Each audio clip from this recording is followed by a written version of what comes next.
Hello and welcome once again from Johannesburg here in South Africa. My name is Evan Jansen. The show is always live, broadcast from our studios in Auckland Park.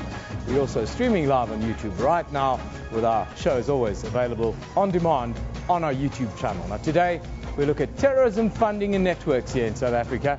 We get an update from Jan Kempdorp in the case of a young man that was assaulted and sodomized by fellow students. We'll cross live to the mining indaba in Cape Town, look at Safe Internet Day, which is today, by the way, and we'll close our show with our regular slot on innovation in Africa. But first, today's news with Katrina Milan.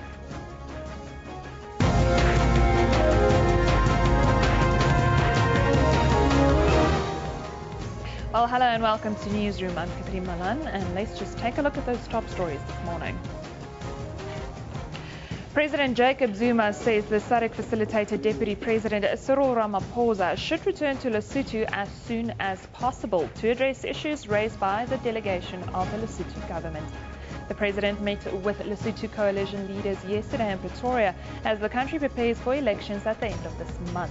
Meanwhile, the Lesotho civil society has warned that the upcoming election will deepen divisions along political lines if the SADC facilitation continues to find solutions that serve the interest of the potential winner.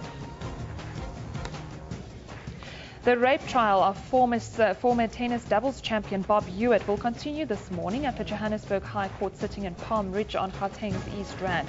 The 75-year-old faces 2 charges of rape and 1 of indecent assault.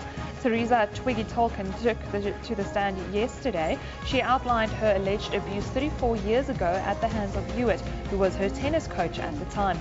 Hewitt has pleaded not guilty to all charges. Moving to Africa, the Nigeria-based Islamic extremist group Boko Haram has escalated its attacks in neighboring West African countries. This as Niger's lawmakers are due to vote on a plan to send troops to help Nigeria root the terror group. Meanwhile, the leader of Boko Haram has vowed to defeat a new West African force. In a video released on social media, Abubakar Shiko says the Western African alliance will not achieve anything. Nigeria, Cameroon, Chad, Niger and Benin have agreed to establish a regional force of 9,000 troops. The United Nations has made an appeal for close to $2 billion to avert a catastrophe in South Sudan. The world's youngest nation is facing starvation. UN humanitarian coordinator Valerie Amos told an international donors conference in Nairobi that 7 in 10 children are refugees. More than 10,000 people have been killed and at least 1.5 million others displaced during the conflict that erupted in December 2013. And families of fans who died outside an Egyptian soccer stadium on Sunday when security forces barred fans from entering will be offered just over 38,000 rand in compensation. The final death toll is still to be agreed upon, as the health ministry said a number of 19 died, but the public prosecutor's office said there were 22 fatalities. According to reports, the tragedy can't simply be seen as merely a sports tragedy, but a political one as well. This considering that the main participants were Egypt's high militarized police and pro-government media. Well, remember, all those top stories and more are all available on our Newsroom Facebook page. You can then also follow us on Twitter. Keep up to date at SABC Newsroom. Well, Evan, over to you. Yeah, thank you very much, Katrina. Very good morning if you've just joined us now. South Africa has been steadily moving up the global terrorism index ladder from being ranked 140 out of 162 countries in just 2010 to 48th place at the end of last year. Last week it was reported that South African companies and individuals alike could be unwittingly funding terrorist organizations like Al-Shabaab, Hezbollah, ISIS and Boko Haram. This was the stern warning of the head of business crime and forensics at Worksman's attorneys Bernard Hotz. Hotz claims to know of at least 2 fake NGOs previously based here in South Africa who raised money for orphans, but the money was instead being sent to Islamic terror organizations in the Middle East. According to Hotz, client confidentiality and the law prevents ongoing investigations being made public, making such occurrences go under the radar. Now, Bernard Hotz joins us in studio today to delve further into the matter. Morning. Morning, Evan. Has it been an interesting week? Have you had a bit of abuse on social media because of what you put forward last week? I wouldn't say so, Evan. It all arose out of out of observing what for me was the first time in my entire life that I've seen so many world leaders gathered together in that march in Paris after that catastrophe. And it was the first time that I saw so many people say, no, we cannot allow this to rule the world. And I then started looking into some research. Let the army and the security services deal with what they have to. But there's an issue of funding. How is this happening? And I then saw this amazing, unholy, convenient alliance that seems to have been formed between your traditional organized crime syndicates and terrorists. Different ideologies, same objective, we need money. The one for profit, the other one to fund terrorism. And then I started to look at areas. Where would this be easy picking, if I can use that terminology? And you then start to look at the psychology of, well, let's go to areas where there's a perception of lawlessness, lax law enforcement, etc. And lo and behold, you find that we are in a very vulnerable position. That's the next question. We've moved down the global list, as I said, from being ranked 140 out of 160 odd countries to now being in the top 50. Why would terrorist organizations find South Africa and maybe even Southern Africa so attractive? Bearing in mind that it's unlawful, therefore what you want to do is you want to conduct yourself under the radar, so to speak. What you then need to do is realize that you're dealing with tremendously intelligent people, and you will find that there is the creation of corporations with this veneer of legitimacy to conduct business with companies here who may not really realize with whom they're doing business and where the profits that are being generated from this business are being channeled to.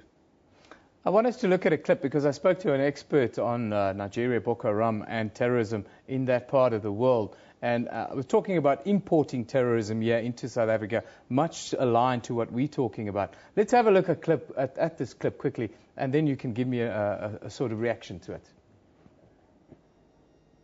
And that tells you that, of course, you have terrorist cells existing in South Africa. And, of course, they have warned South Africa that if you should get involved in the Nigerian case, we will attack you. And we are likely to see that happen because these people don't just give empty threats. They actually carry out their threats. So, in my view, the cells are already existing in South Africa, but they remain dormant because South Africa have not been active in the Middle East, have not been active in many of the areas, and they feel that their interests are being threatened. So, in getting involved in the Nigerian crisis may likely activate the dormant cells that exist in South Africa. But that's the legitimate threat to South Africa of dormant cells, Boko Haram cells. You were talking in particular about being here in South Africa and the threat of those cells being activated as soon as a country like South Africa steps into the breach, into a conflict like they have in the northeast of Nigeria, Somalia, anywhere else in the world. What do you say to that? Do you think that's a legitimate threat? I think the concern is as follows. There's a school of thought that says if we kind of turn a blind eye, we're not going to fall victim. So we may necessarily suspect that there are these groups here, but let's not proceed too vociferously to uncover whether they are here. That's the one school of thought. The other school of thought is what I observed the majority of the world leaders saying on that march. No. How do we ever allow society where all we want to do is live together in peace and harmony? How do we allow these massacres to occur without the majority of the people saying, no, we need to band together to try and stop this? Let's come to the funding here in South Africa.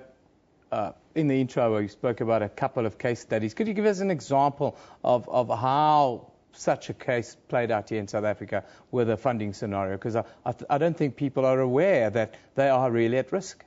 Even let's take a very simple example, and let's go further afield. There's an Eastern European cyber syndicate who, you may recall reading last year, JP Morgan was hit dramatically. Yeah. They in fact had to spend £165 million on improving their cybersecurity measures. In South Africa, as at the beginning of this year, there have already been companies whose client confidential information has been taken captive. Ransoms are being demanded by these cyber criminals, And where is that funding being used for? We know that in Latin America, there's a synergy between the organized crime syndicates, the drug syndicates, and the Hezbollah organizations. So the fact that you're paying a ransom to a cyber criminal, do you know really where those funds are being used at the end of the day? I was on a talk show the other evening, and straight after I'd said that on the talk show, the first guest who phoned in said his company has just been taken captive by these same cyber criminals, and he's in the automotive industry. So it's real, it's live. People need to be proactive. They can't just think it's not going to happen to them. Have you had any official response to what you've put out, or even response from an organization like, say, the Institute for Security Studies?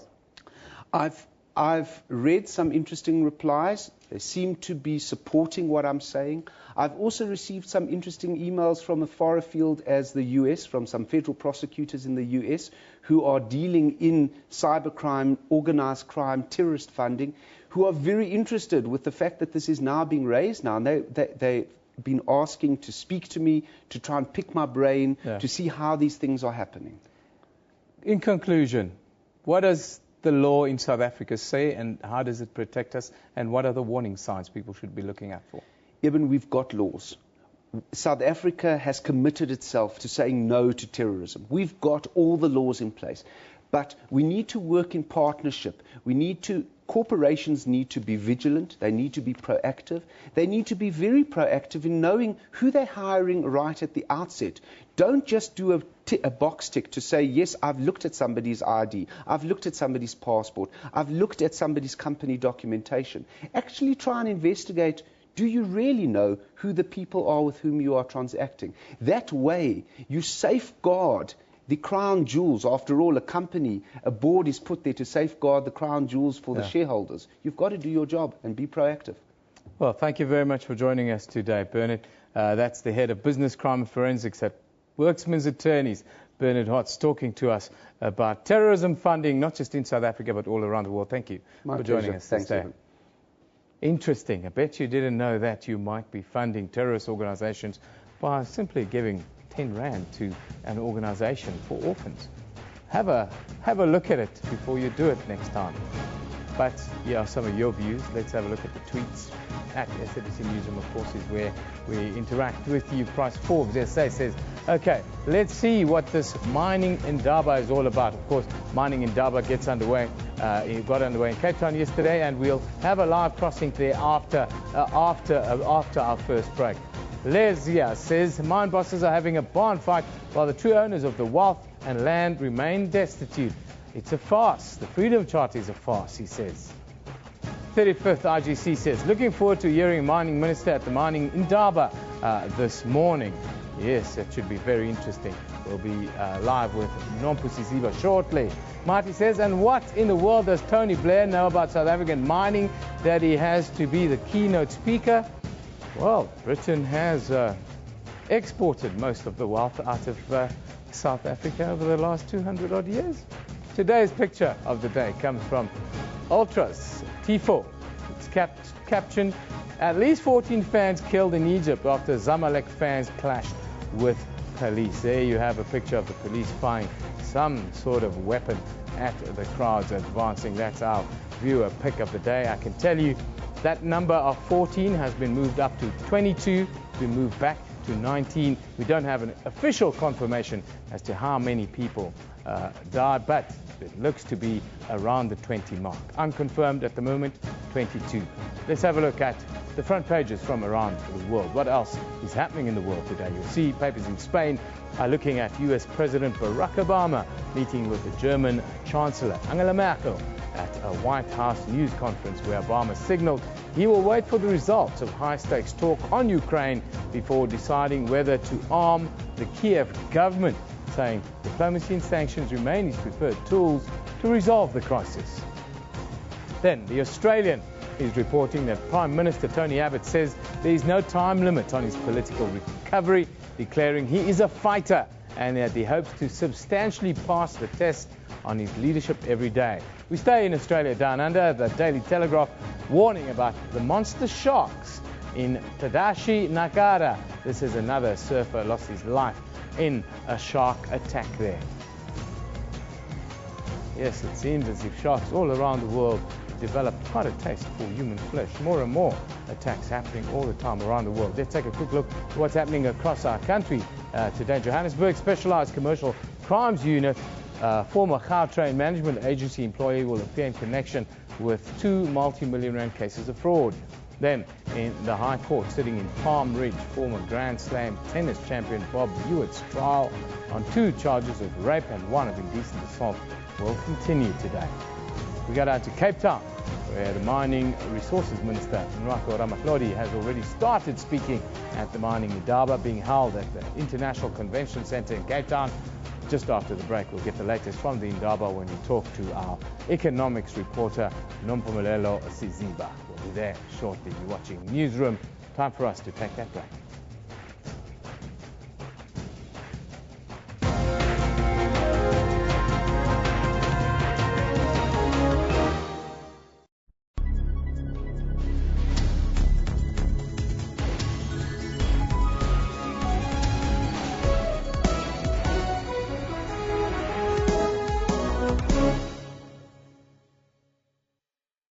Hello and welcome to your world on SABC News Channel 404. I'm Tabile Ngwato.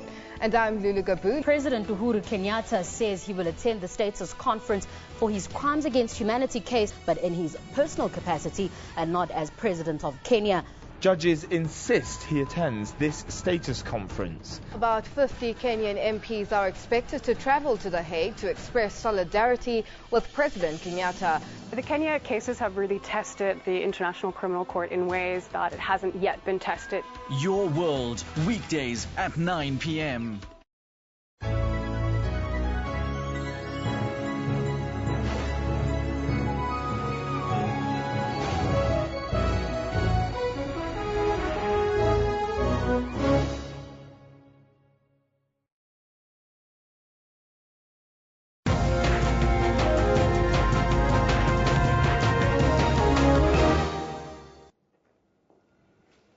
Welcome back. This is Newsroom on SABC News. Now, the annual Mining Indaba, that's the African Mining Indaba 2015, kicked off at the Cape Town International Convention Centre yesterday and will go on until Thursday. Investing in African mining is an annual professional conference dedicated to the capitalisation and development of mining interests here on the African continent. The event is the world's largest mining investment opportunity and Africa's largest mining event.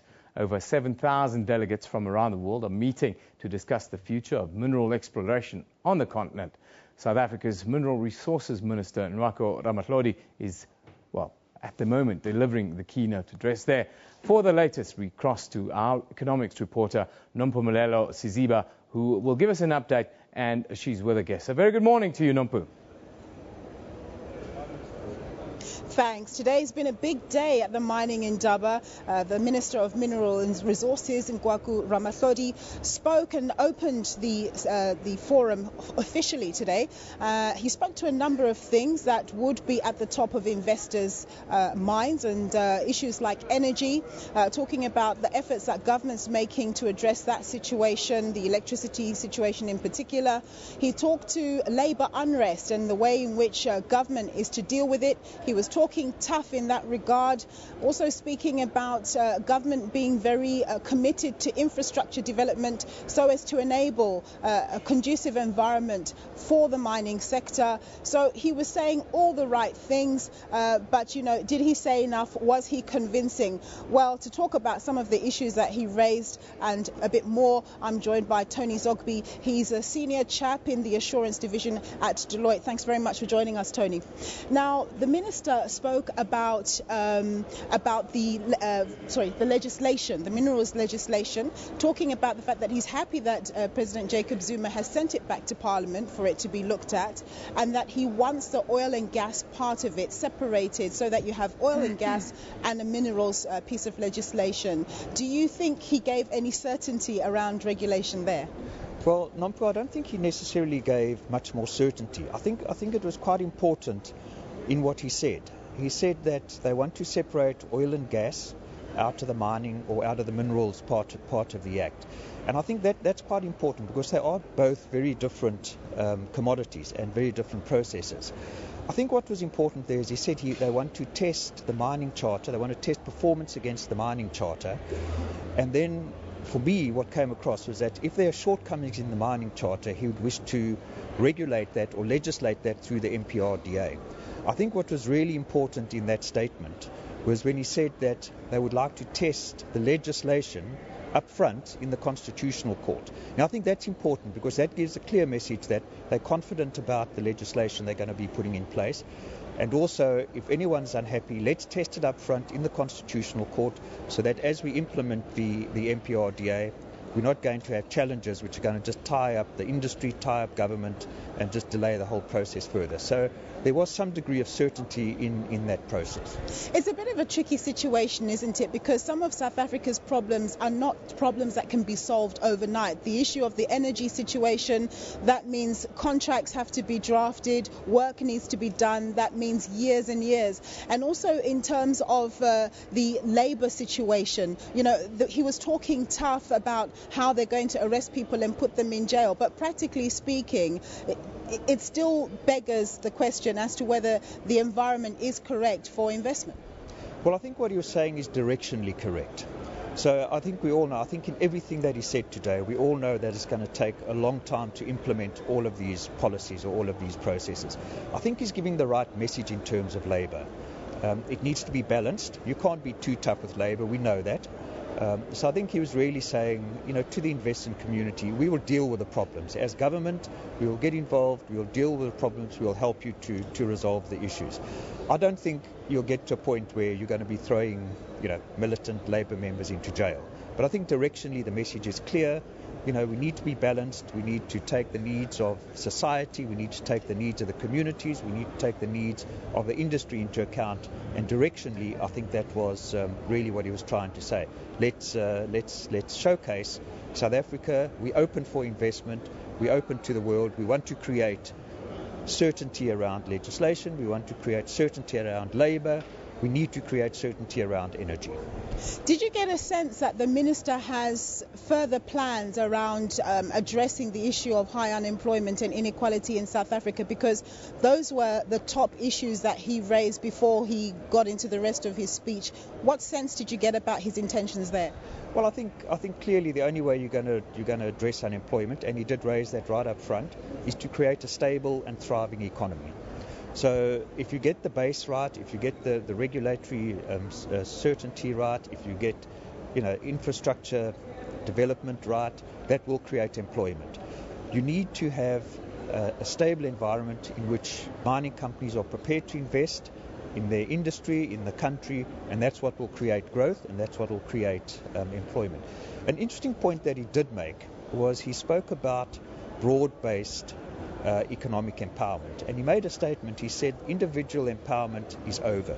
That's an interesting statement. I'm not quite sure what exactly he means by that, but I think what he was referring to was, you know, he wants to create a broader base for more people to get involved in the mining industry. He spoke specifically about women, and he spoke about a national champion in the mining industry. Now, that's also quite interesting because for me what that says is, you know, he's talking possibly about a state-owned mining company, which has been on the cards for a number of years. It comes and goes, but, you know, we haven't ever moved towards any finality on that. So I think the whole tone behind his speech was to create opportunities for employment, create opportunities for investment, get uncertainty out of the system, and make South Africa, you know, a stable and desired country for mining investment. Thanks very much, Tony. Well, that was Tony Zogby from Deloitte. He's very positive about the message that came across from the Minister of Mineral Resources. During the day, we'll find out further whether the rest of the mining investment community was also cheered by what he had to say. So it's back to you in studio.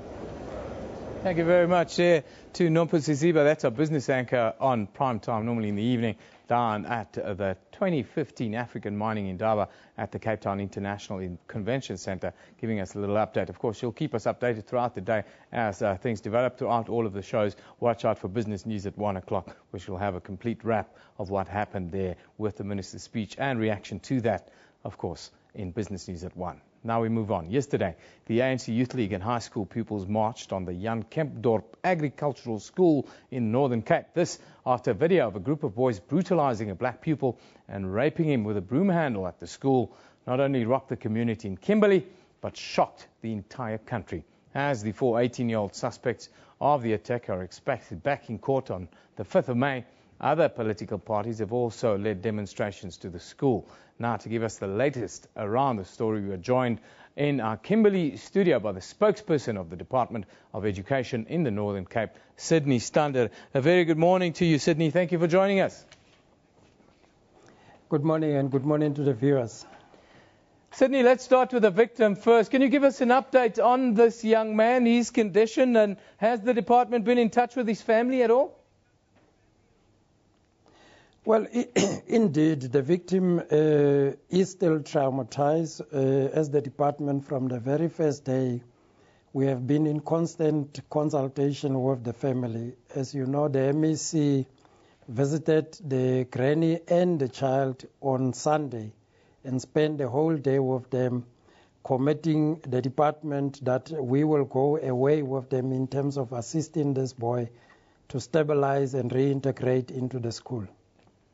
Now, it's been called a racist attack, Sydney. The suspects are white and the victim is black. How does the department view this attack? Well, quite clearly, taking it from our work starting from 2012 with the school, you would understand that the school was characterized by a high number of racial incidences. And as a department, we have worked with the school since then. For the last 2 years, the school has been relatively stable. And quite clearly, this incident sent shockwaves through the schooling community in the province, precisely because it was not expected. If you look at where we come from, all the elements points that it was an isolated racist incident. And of course, we are clear to say it cannot be accepted in the schooling system in the province. In the province, are we battling there with continual racial incidents, racial undertones within the schools? Is it a problem? Well, racism is not a big problem in the province in terms of our schools, but at this particular school, we have had several incidences of racism that we have had to deal with as a department, simply because we believe that racism is not okay. Racism should be spoken against, because in terms of our own curriculum, we are trying to build citizens of tomorrow who will recognize where the country comes from and why it was important that the country must reconcile, the people must live side by side. And of course, incidences like this has a potential to take us back in terms of the progress that we have made. And therefore, we will be decisive in ensuring that these kind of actions do not happen in our schools. Now, the community are very upset. The country is very upset about this incident. It is certainly a ghastly incident. A boy being tied by his feet and his hands, painted white, and then sodomized with a broom handle is totally out of this world and unexplainable probably to people from other parts of the world. How is this case going to proceed with the department, and what is your message then to pupils who are doing this kind of thing or are thinking of doing initiation scenarios at schools? Well, currently we are happy that the SGB of the school has moved swiftly in terms of dealing with this issue located within their competency.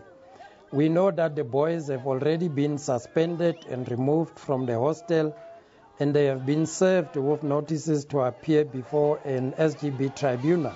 So we're quite happy with that process.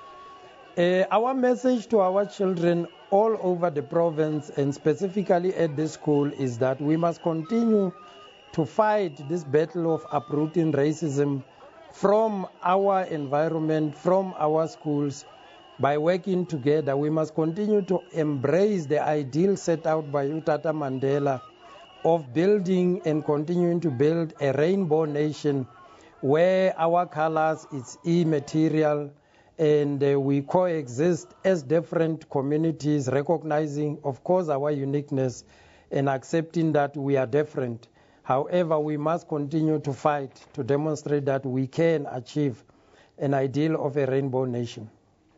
I thank you for joining us today. That is the spokesperson of the Department of Education in the Northern Cape, Sydney Stander, joined us live there from Kimberley this after this, what they know, term a racist attack on a school pupil there in the area caused quite a stir, upset not only that community, but the entire country, reverberated all over social media for the last week or so. Let's have a look at your tweets. What are you talking about at SABC Newsroom?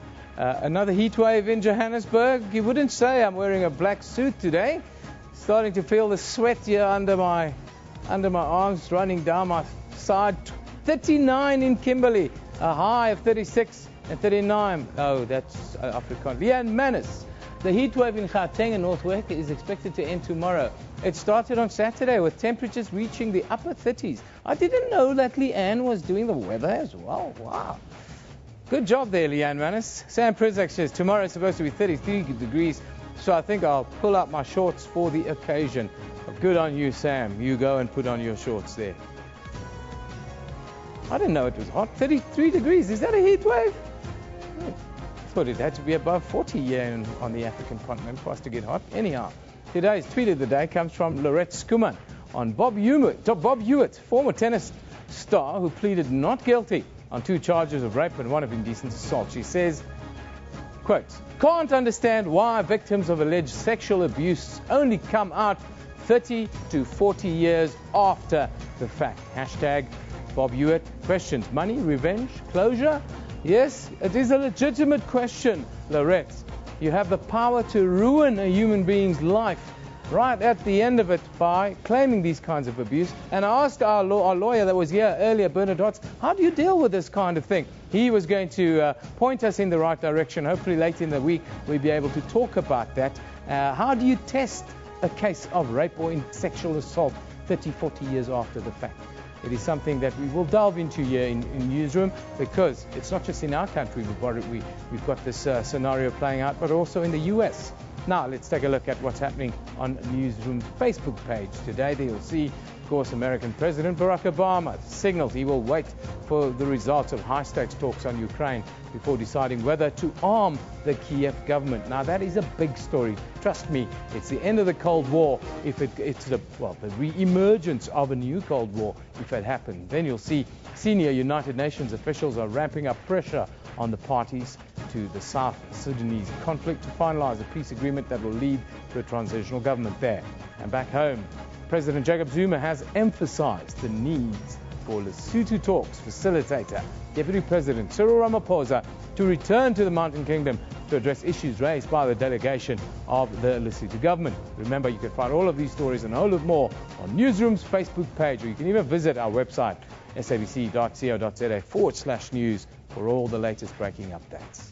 This is Newsroom. We'll be back shortly.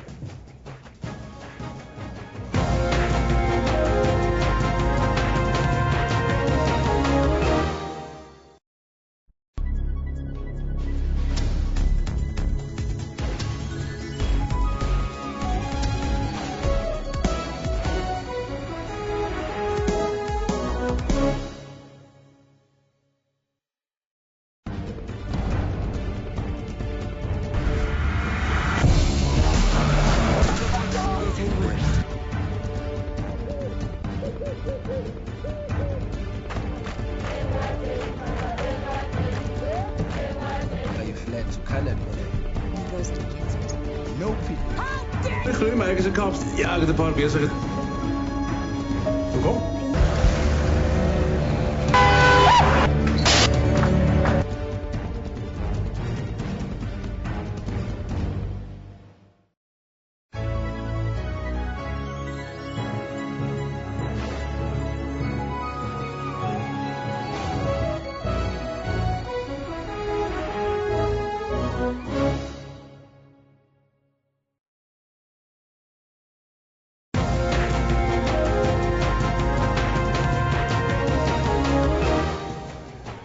hello and welcome back here with Newsroom on SABC News.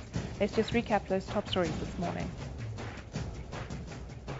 President Jacob Zuma says the SADC facilitator Deputy President Cyril Ramaphosa should return to Lesotho as soon as possible to address issues raised by the delegation of the Lesotho government.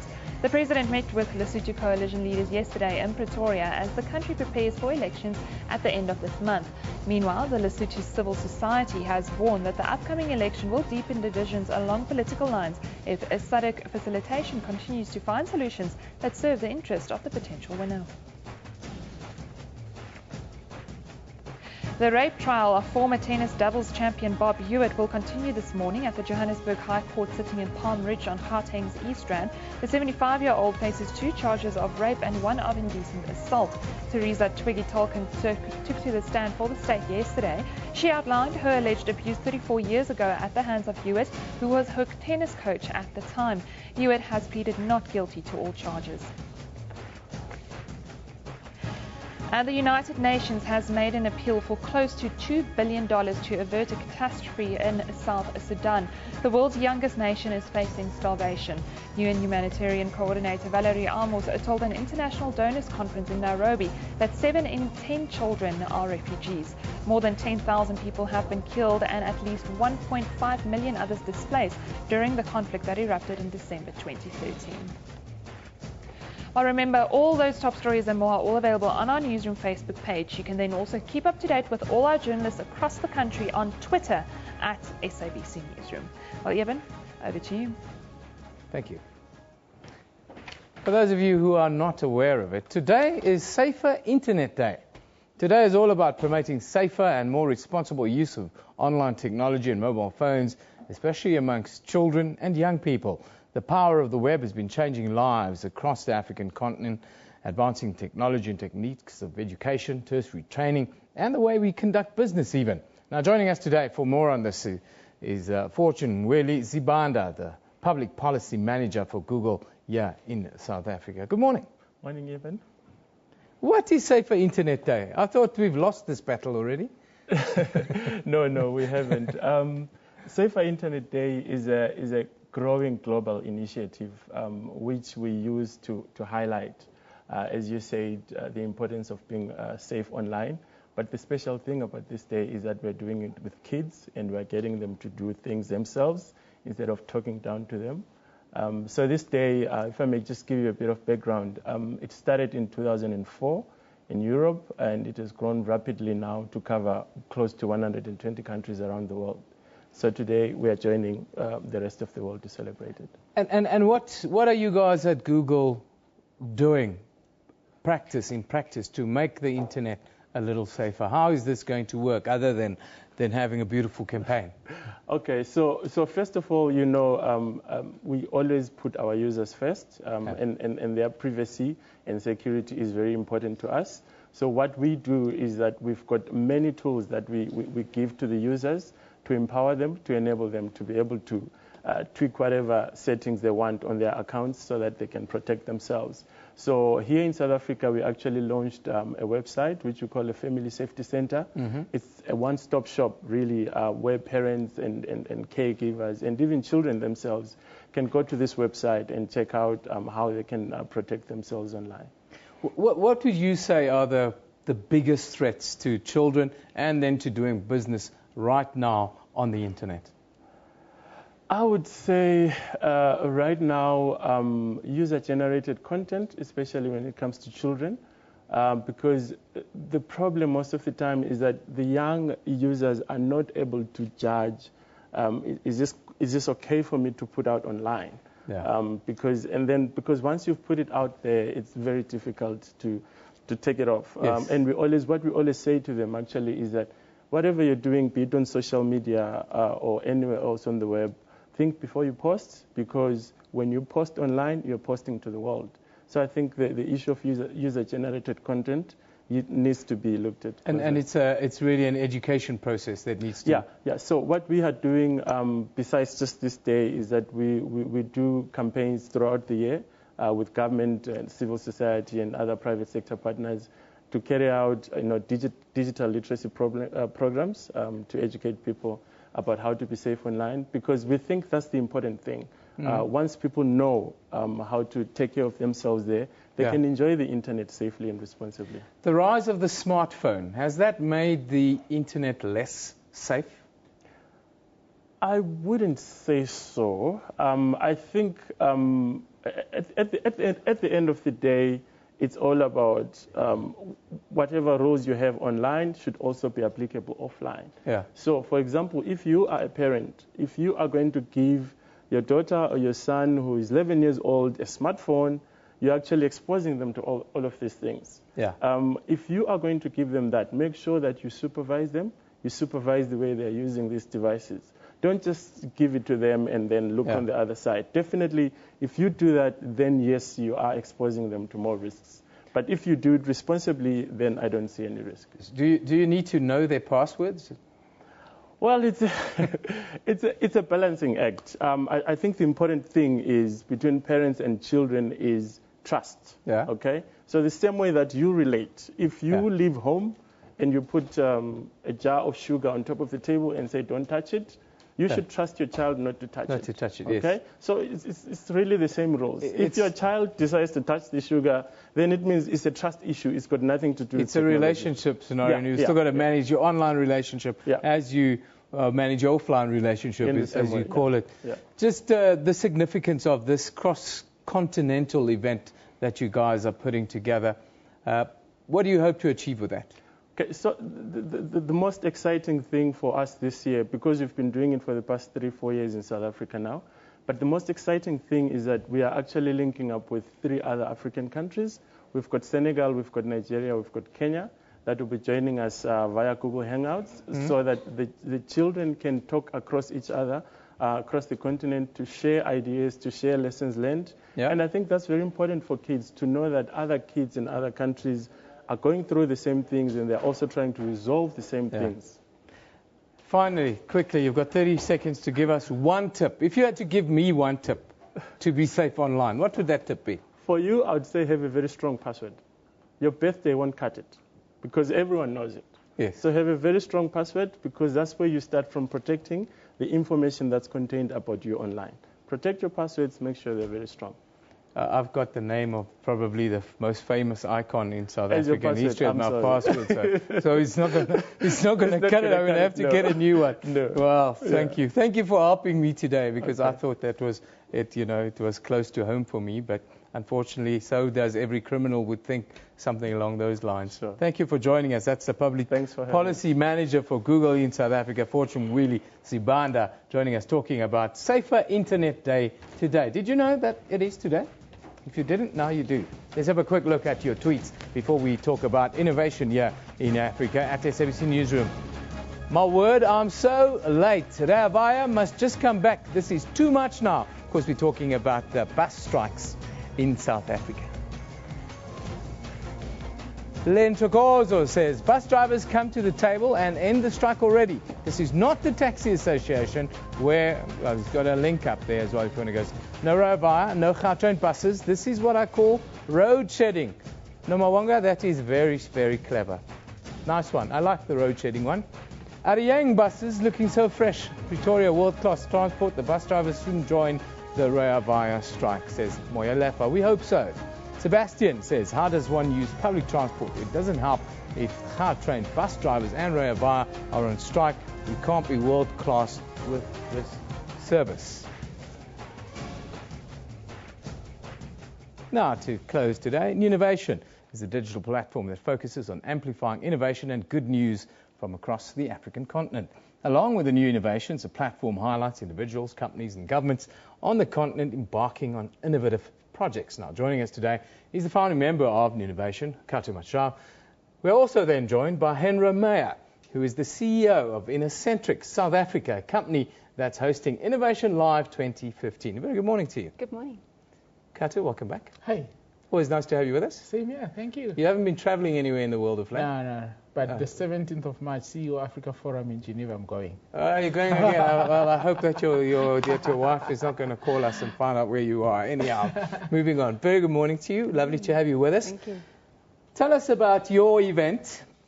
It's Innovation Live 2015. Now, Innovation in Africa is Kato's kind of segment here on the show. That's right. Innovation Live 2015 sounds very interesting. Innovation Live 2015 is a conference that we're putting together at the Innovation Hub, hosted by Innocentrics.